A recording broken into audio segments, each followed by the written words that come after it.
హైదరాబాద్ శివార్లో కొత్తగా zoo park రాష్ట్ర ప్రభుత్వం ప్రతిష్టాత్మకంగా తలపెట్టిన ఫోర్త్ సిటీలో హెల్త్ హబ్, టీటీడీ తరహాలో యాదగిరిగుట్ట ఆలయ బోర్డు, అనంతగిరిలో నేచర్ వెల్నెస్ సెంటరు, కీసరగుట్ట ఆలయాన్ని రామప్ప గుడి తరహాలో పునర్నిర్మాణం జరపడం. అంటే ఈరోజు యాదగిరిగుట్టను ఇంకా కావలసిన ఏం కావాలనో దాన్ని పునర్నిర్మాణం మొత్తం చేయాలి.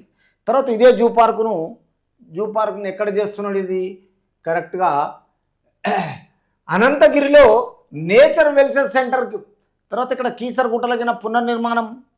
ఎందుకంటే ఆ ఏరియాలో కీసర్లో కలెక్టరేట్ ఉన్నది కాబట్టి అక్కడ ప్రజలు చాలామంది ఉన్నారు కాబట్టి కీసరగుట్ట ఆలయాన్ని పునర్నిర్మాణం చేద్దాం. తర్వాత హైకోర్టును ఒక తీరు, రాజేంద్ర నగరు, తర్వాత జూ పార్కు, అనంతగిరి, తర్వాత యాదగిరిగుట్టకు ఒకటి, ఏది కావాలనో అది. ఇలాంటి విషయాల్లో మొత్తం ముందుండి ఒకదానికొకటి ప్రజలకు అవసరం వచ్చేటట్టుగా కష్టపడి ముందుకు తీసుకెళ్లడం జరుగుతుంది రేవంత్ రెడ్డి గారు. తర్వాత కీసరగుట్ట ఆలయాన్ని రామప్ప గుడి తరహాలో పునర్నిర్మాణం జరపడము, ఇవి ప్రభుత్వం స్పీడ్లో భాగంగా అత్యంత ప్రాధాన్యంగా చేపట్టాలనుకుంటున్న కార్యక్రమాలు. అంటే ఏది చేయాలన్నా చాలా స్పీడ్గా ముందుకు పోవాలని కలెక్టర్లను అందరిని పిలిచి కాన్ఫరెన్స్ పెట్టేసి తర్వాత మిగతా కార్యవర్గానికి అన్నీ తెలియజేస్తూ ప్రతి విషయంలో ముందుకు చాలా స్పీడ్గా వెళ్ళాలని గైడ్లైన్స్ అంటే ఒక ఆర్డర్స్ ఇవ్వడం జరిగింది. తర్వాత వివిధ కార్యక్రమాలను వేగంగా పట్టలెక్కించేందుకు గాను సర్కారు చేపట్టిన speed, smart, proactive, efficient and effective డెలివరీపై అధికారులతో సీఎం రేవంత్ రెడ్డి శుక్రవారం సచివాలయంలో నిర్వహించిన సమీక్షలో ఈ నిర్ణయాలు తీసుకున్నారు.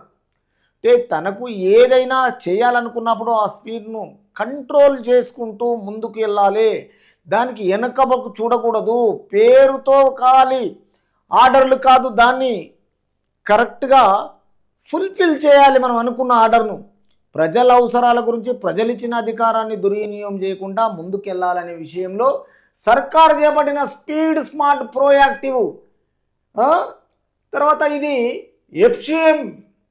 ఎఫిషియెంట్ అండ్ ఎఫెక్టివ్ డెలివరీపై అధికారులతో సీఎం రేవంత్ రెడ్డి శుక్రవారం సచివాలయంలో నిర్ణయించిన సమీక్షలో ఈ నిర్ణయాలు తీసుకున్నారు. సమావేశంలో సీఎం మాట్లాడుతూ పర్యాటకులకు ఆకట్టుకునేలా రాష్ట్రంలో హెల్త్ ఎకో టెంపుల్ టూరిజంపై ప్రత్యేక దృష్టి పెట్టాలని అధికారులను ఆదేశించారు. పర్యాటకులను ఆకట్టుకునేలా రాష్ట్రంలో హెల్త్ ఎకో టెంపుల్ టూరిజంపై ప్రత్యేక దృష్టి పెట్టాలని అధికారులను ఆదేశించారు. ప్రభుత్వ లక్ష్యాలను అనుగుణంగా ప్రాజెక్టుల కోసం ప్రతిపాదనలు సిద్ధం చేయాలన్నారు. హైదరాబాద్ నగర పరిసరంలో కొత్తగా మరో జూ పార్కును ఏర్పాటు చేయాలని నిర్ణయించినట్టు తెలిపారు. అంటే ఈ ప్రాజెక్టుల కోసము చాలా స్పీడ్గా ముందుకెళ్ళాలి. తర్వాత ఈ ప్రాజెక్టును జూ పార్కును అనంతగిరిలో మళ్ళీ ప్రతిష్టాపన చేయాలి. ఇంకోటి తర్వాత నిర్ణయించినట్లు తెలిపారు. 1000 ఎకరాల విస్తీర్ణంలో దీన్ని నిర్మించాలని, వివిధ ప్రాంతాల నుంచి జంతువులు, పక్షులను తీసుకువచ్చి ఈ పార్కులో ఉంచేలా అర్బన్ ఫారెస్ట్ని అభివృద్ధి చేయాలని అధికారులకు సూచించారు. అంటే మన స్టేట్లో మనకు ఈ 1000 ఎకరాల్లో ఇది జూ పార్కును ప్రతిష్ఠించి ఎక్కడెక్కడ ఉన్న పక్షులను తీసుకొచ్చి దాన్ని మళ్ళా ఈ 1000 ఎకరాల్లో ప్రజలకు అనుకూలంగా వివిధ ప్రాంతాల నుంచి జంతువులను, పక్షులను తీసుకొచ్చి పార్కులో ఉంచేలా ఫారెస్ట్ని మొత్తం అభివృద్ధి చేయాలని అధికారులకు సూచించడం జరిగింది. తర్వాత ఇందుకు అవసరమైతే పారిశ్రామికవేత్తలు, సంస్థల సహకారము తీసుకోవాలన్నారు. ఈ విషయంలో జూ పార్కు విషయంలో పారిశ్రామికవేత్తలు ఉంటారు. దీని విషయంలో ఏదన్నా కావాలంటే వాళ్ళ అవసరం నిమిత్తం ఖచ్చితంగా గైడ్లైన్స్ తర్వాత ఏదైతే కావాలనో అది ఖచ్చితంగా తీసుకోవాలి. అవసరమైతే పారిశ్రామికతలు, సంస్థల సహకారాన్ని కోరాలి.